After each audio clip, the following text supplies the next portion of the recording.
TDP party జాతీయ ప్రధాన కార్యదర్శి నల్లారి కిషోర్ కుమార్ రెడ్డి వైసీపీ ప్రభుత్వంపై తీవ్రంగా మండిపడ్డారు.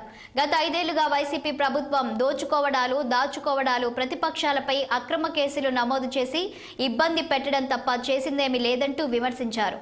ఎనుగుంటపాలెంలోని పలు ప్రాంతాల్లో బాబు షూరిటీ భవిష్యత్తు గ్యారంటీ కార్యక్రమంలో ఆయన పాల్గొన్నారు. కార్యక్రమంలో భాగంగా టీడీపీ ప్రవేశపెట్టిన సూపర్ 6 పథకాలను గురించి మహిళలకు తెలుపుతూ కరపత్రాలను పంచారు. ఒక్క అవకాశం ఇస్తే అభివృద్ధి చేసి చూపిస్తా అంటూ ప్రజలను కోరారు. టీడీపీ అధికారంలోకి రాగానే యువకులకు ఉద్యోగాలు కల్పిస్తామని, ఉద్యోగం వచ్చే వరకు నిరుద్యోగ భృతి కల్పిస్తామంటూ నల్లారి కిషోర్ కుమార్ ధీమా వ్యక్తం చేశారు.